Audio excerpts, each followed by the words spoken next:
Assalamualaikum warahmatullahi wabarakatuh. Shalom, Om Swastiastu, Namo Buddhaya, dan salam kebajikan. Perkenalkan, saya Ricardo Prawinata Huta Barat dengan NIM 23011350012. Dan di video kali ini akan membahas soal UTS yang diberikan oleh dosen pengampu Bapak Dr. Zulkarnaini, SOS, MSI.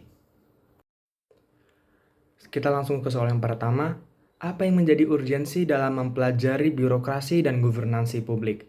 Tentu terdapat beberapa urgensi. Yang pertama, dengan mempelajari birokrasi dan governansi publik, kita dapat memahami cara kerja pemerintah.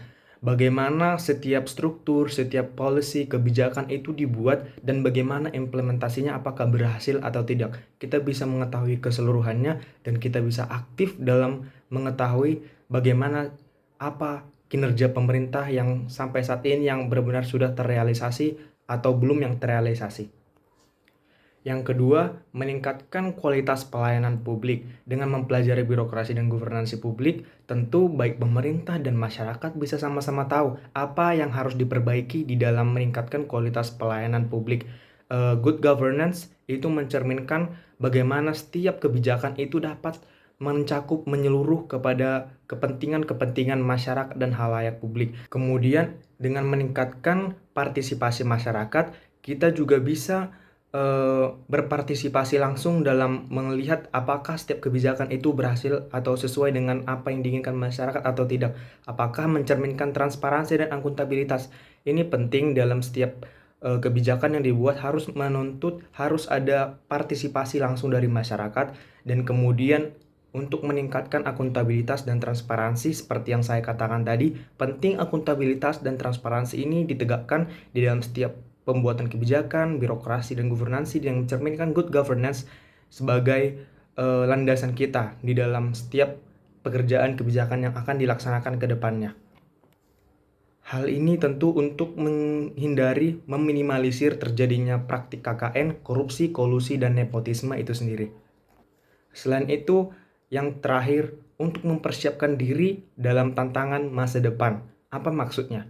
Dengan mempelajari birokrasi dan governansi publik, kita sebagai calon-calon administrator, mahasiswa calon-calon administrator muda yang akan terus melihat, mengevaluasi bagaimana pergerakan dari birokrasi dan governansi publik ini di setiap masa yang akan datang. Tentu seiring perubahan zaman tentu akan berubah. Kita bisa merancang sebuah struktur jika kita nanti ke depannya menjadi seorang pejabat publik, kita bisa meningkatkan publicness, polisi yang kita buat itu benar-benar bermanfaat mencakup seluruh lapisan masyarakat. Yang intinya memahami birokrasi dan governansi publik ini sangat penting dalam memastikan bahwa tata kelola pemerintahan itu bersifat secara efektif, transparan, inklusif, dan akuntabel, dan secara responsif bisa mencakup seluruh lapisan masyarakat.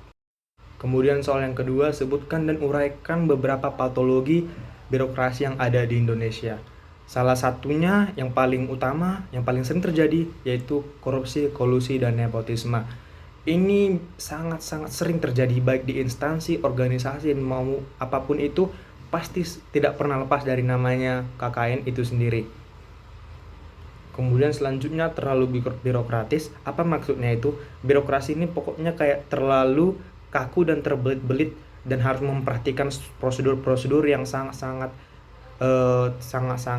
lama dan membuat inefisiensi dan membuat pelayanan publik itu terasa sangat lambat dan tidak dirasakan oleh seluruh lapisan masyarakat.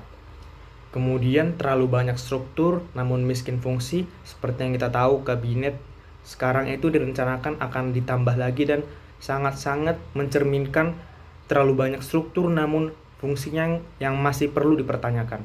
Kemudian ada juga inefisiensi dan kurang responsif. Kemudian kurangnya inovasi dan kreativitas, tentu terjebak di dalam zona nyaman dan merasa tidak perlu adanya suatu inovasi di perubahan zaman ke depannya. Kemudian lemahnya transparansi dan akuntabilitas, ini juga salah satu yang paling sering terjadi di dalam setiap instansi, terutama dalam pengurusan KTP, Duscakti, dan lain sebagainya. Kemudian supremasi hukum yang masih sangat lemah. Kita masih melihat bagaimana para koruptor masih tidak sesuai dengan apa yang ia lakukan, hukumannya masih sangat-sangat tidak sesuai dengan apa perbuatan yang dia lakukan. Salah satunya Firly Bahuri, Ketua KPK, yang masih saat ini statusnya belum jelas apakah dia di penjara atau tidak. Kemudian soal yang terakhir, terdapat 8 prinsip governance untuk perbaikan sistem manajemen pemerintahan. Dari 8 prinsip tersebut, menurut Anda manakah yang paling utama untuk diterapkan di Indonesia? Sebutkan alasannya. Pertama, saya akan menjelaskan 8 prinsip governance itu sendiri. Yang pertama yaitu consensus oriented, kemudian ada accountable, ada transparansi, ada responsif, ada inklusif, efektif, dan efisien, rule of law, dan partisipasi.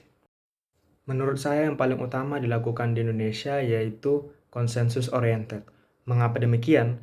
Karena good governance yang baik itu sebagai penengah yang mengayomi berbagai kepentingan masyarakat untuk mencapai segala kebutuhan atau konsensus yang luas. Skupnya atau jangkauannya itu luas dengan memperhatikan apa yang menjadi keperluan mereka, apa yang mereka butuhkan, seperti misalnya hal administratif, barang, jasa, dan lain sebagainya itu bisa tercapai dan bisa kepuasan masyarakat itu bisa tercapai. Dan ini penting dilakukan di setiap kebijakan atau prosedur yang luas yang ditetapkan oleh pemerintah yang berorientasi pada kepentingan masyarakat luas. Konsensus oriented ini juga bisa dikatakan sebagai pengambilan keputusan yang apapun itu, setiap keputusan yang dibuat itu harus bersifat yang namanya musyawarah. Dan disinilah penting partisipasi masyarakat, hal yang sangat kecil dan diremehkan namun memiliki dampak yang sangat luas setiap kebijakan yang akan dihasilkan nantinya.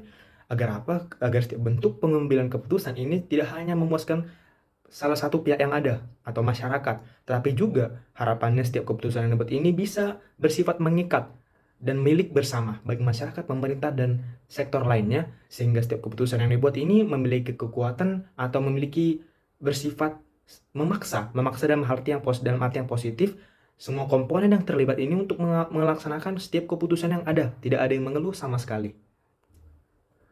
Pemikiran inilah yang masih kurang, yang sangat perlu dikembangkan dalam pelaksanaan tata kelola pemerintahan good governance, yaitu persoalan-persoalan publik yang dipertanggungjawabkan di depan rakyat.